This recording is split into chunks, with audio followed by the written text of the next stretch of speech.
Now I'd like to see if we can get a little bit of an update from Rick Smith. And one of the things that he has a lot of expertise in is throwing things in his truck and getting out of Dodge and running up and coming back and being able to evacuate. Here in Clearwater, we have quite a large number of what's called evac zones. There's others that live in an evac area. Some others of us bought houses particularly because they weren't in the evac area. I'm actually 63 feet above sea level. This is a substantial improvement over the 4 feet above sea level that Marcy and I had when we were living on the beach when we first got here.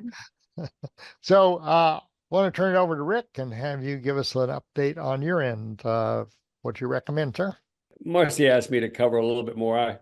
So many of these topics we've covered, in depth in various modalities and stuff, but some of them bear repeating just because time goes by. I mean, we've been doing this for over 10 years and, some of the early conversations just didn't stick with me. So probably I'm used, but time does it. What she asked me to talk about was the ongoing subject of and very expansible subject of what if we have to evacuate? And so I named this part of it appropriately part 2. It's complicated.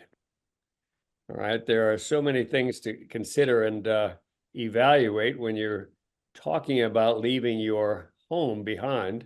So I'm gonna walk through this. I normally don't make much in the way of notes and flyers and stuff like that. But in this particular case, I found it easier just to type it up. And if what we're going over has any value to it, or if you'd like to read it at your leisure or maybe word clear it, I'll send the digital copy over to Marcy or Damara and they can get you a copy, okay, if you want it.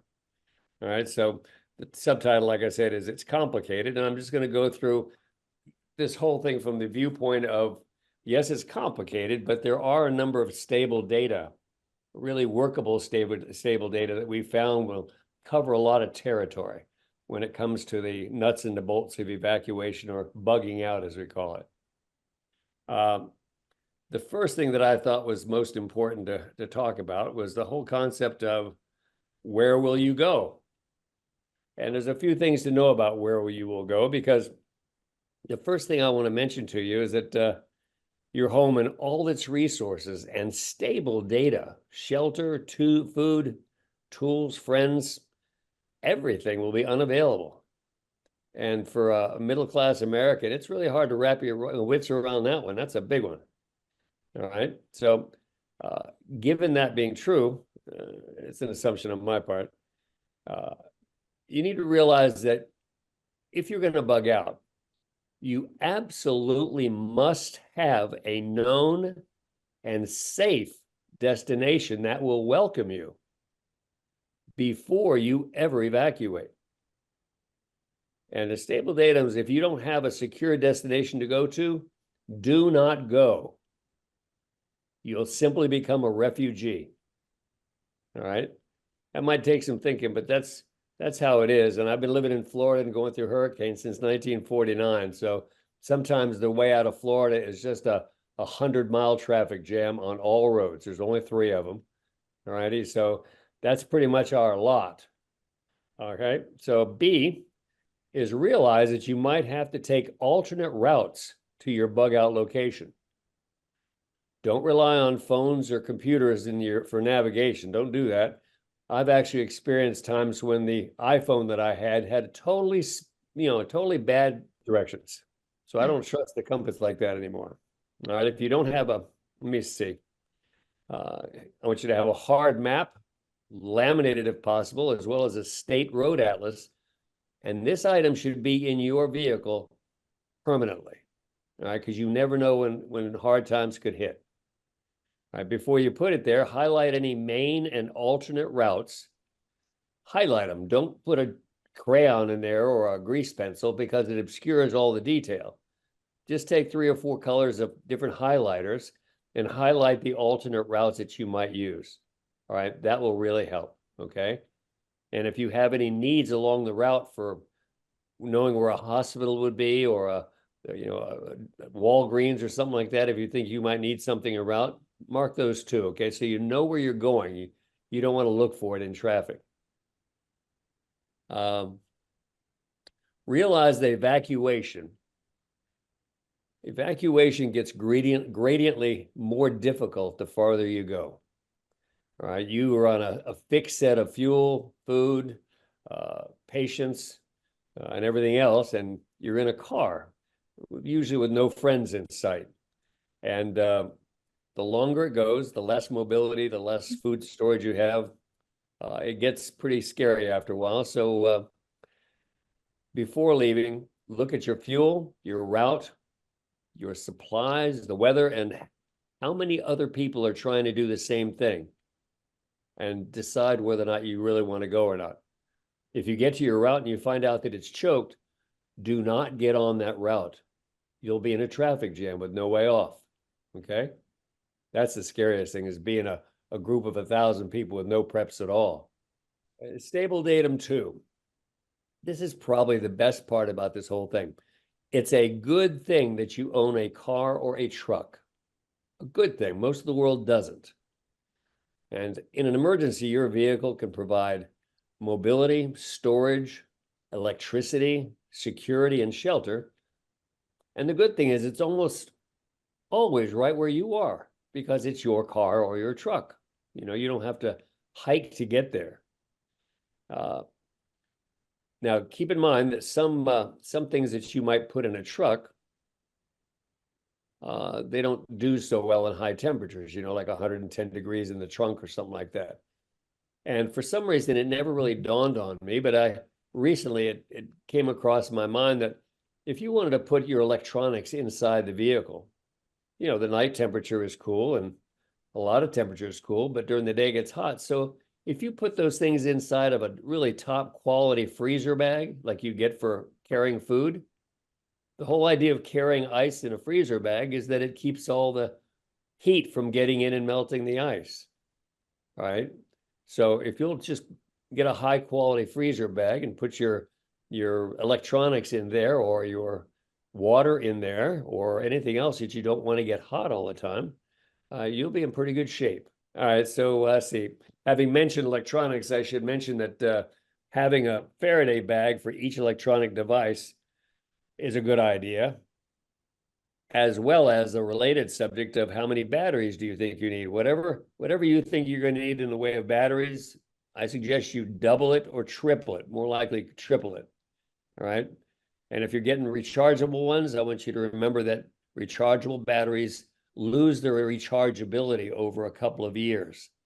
So if you've had some for over 2 years, you need to get a battery checker on those things, and you'll find they're not holding much of a charge.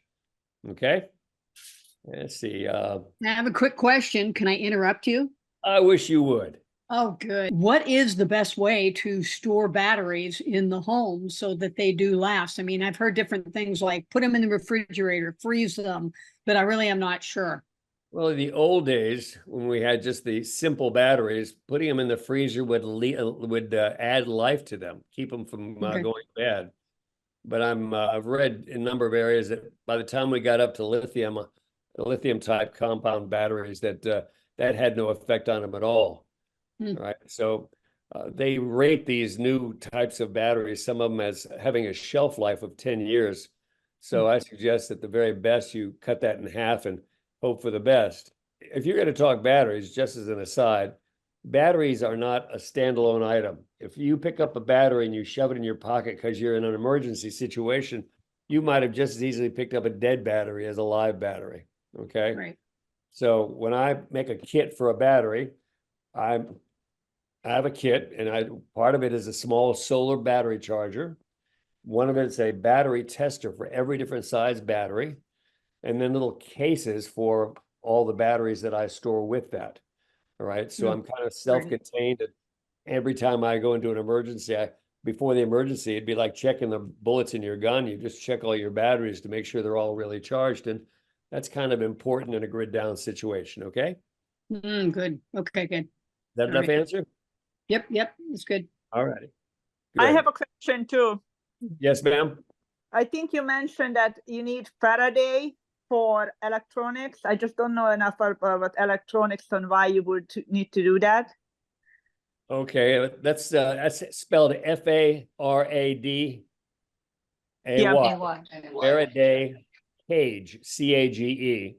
Well, there's always the possibility of what we called a electromagnetic pulse, or Okay. those kind of devices could burn up all the electronics, and a Faraday cage prevents that. Okay, Okay, got it. Thank you. you're welcome. So going back to the car, don't forget rain gear in that kit. Okay, I just stuck some of these things in there just because it's so damned important. I can imagine what you guys think about rain gear today, huh? Yeah.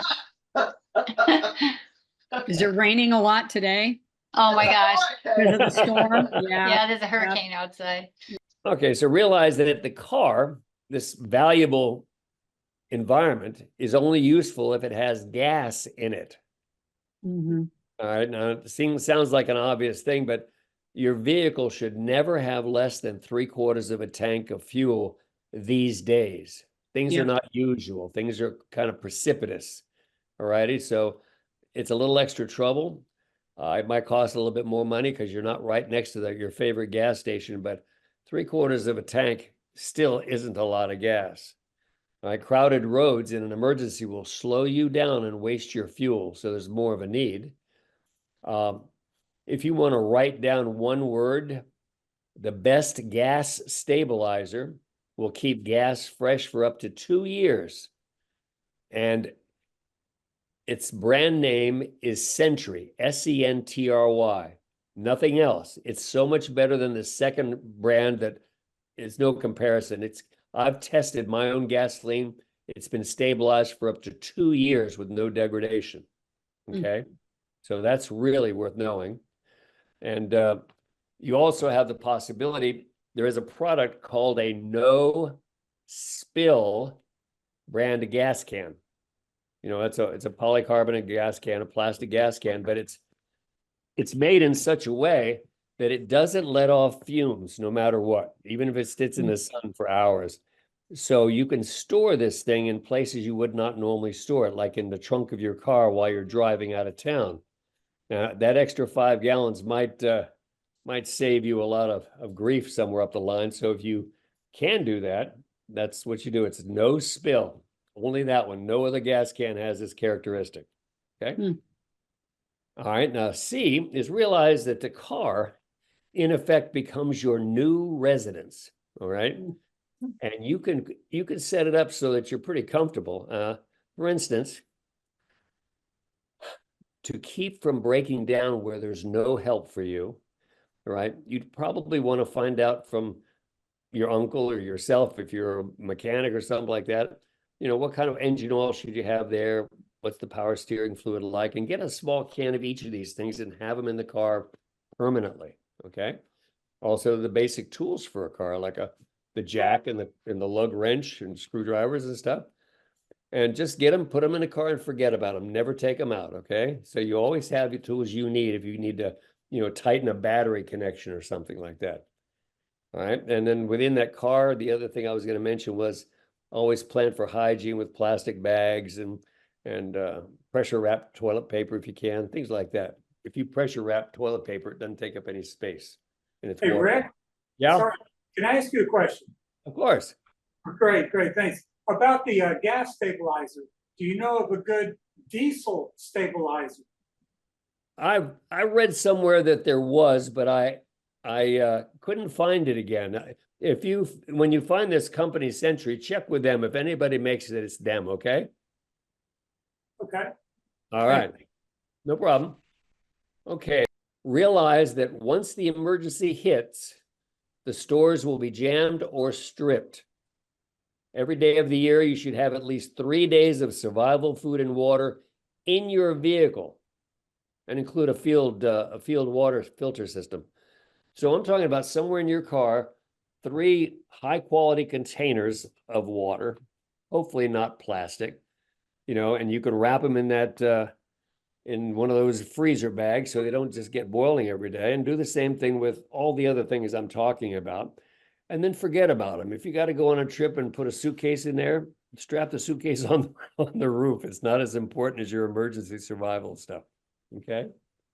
If you're at home, you should well, I'm sorry. I was saying that because if you get caught away from home, those 3 days worth of supplies and water will save your life, or get you home, or get you on your way to wherever you wanted to go. Okay.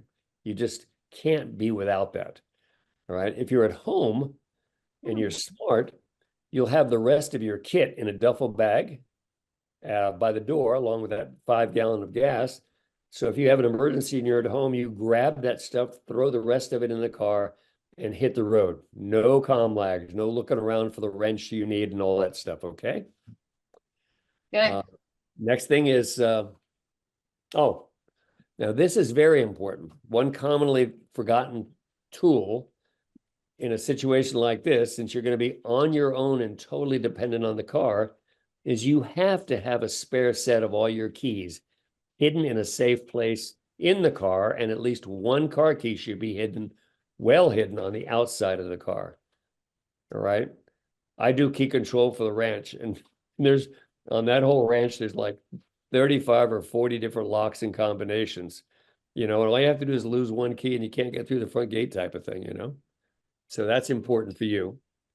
And then the last stable datum, it's a good thing that you can think in futures.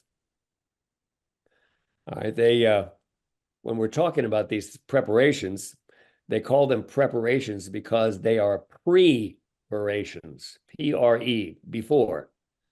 All right, evacuation has many possible situations that can occur, but anyway, you got to realize that, several things about preparations. This is kind of a general catch-all at the end of the talk. Okay, so we're on the downhill slide. Realize that you need as much communication as possible with your group and the environment. All right, now this is covered elsewhere. I'm not trying to get into ham radios and such, but ensure that you have any radios that you own or part of this kit. The emergency radios, the ham radios, everything, that should all be part of the emergency kit that goes with you no matter what. Even if you can't operate those radios, somebody else can, okay? B, realize in advance that you want to take at least a digital copy of all your important financial, insurance, and legal records. All right, now this is important for life afterwards, okay? You're going to survive this thing, you're going to be with your friends, and you're going to eat bugs for a while, but you'll be back home in no time getting up the bridge. So you definitely don't want to have get home and find out that somebody pilfered your house while you were gone and got your Valdocs, okay? So let's see. Those things can be made survivable by having like on your computer. Some people don't realize that just having a backup may not be enough. If your computer got destroyed, if you have a bootable backup, something on a hard drive, and it's also got the operating system on it, you can plug that into any computer and it'll start up the computer and run your data directly. So make sure your backup is a bootable backup. Okay? Yeah. All right. And I'm almost there. Let's see. All right. So realize that you might have to leave your vehicle at some point and walk. All right. So this is just as important as getting out of your driveway with all your equipment. You'll be happy to have a quality backpack with you to carry your stores should you have to leave the car. And you'll also be very proud to be wearing the right boots or hiking shoes to get you where you're going. Okay, so all that takes a little bit of foresight. And this list is awfully long because it's a complicated situation, but I've tried to just cover the items that would apply in almost any kind of an evacuation, okay? And if you've been in the group for a long time, you probably have a significant proportion of these things already done, but I'll bet you $15, no, make it $16, that if you go through this list, you'll find some things that are out of date or things that have gone bad or something that you missed or you took it out for a picnic and forgot to put it back in your car. So that's my contribution to evacuation today, okay? Excellent. Thank you so much. Awesome. It's Very great, welcome. It's a really pleasure. good, yeah.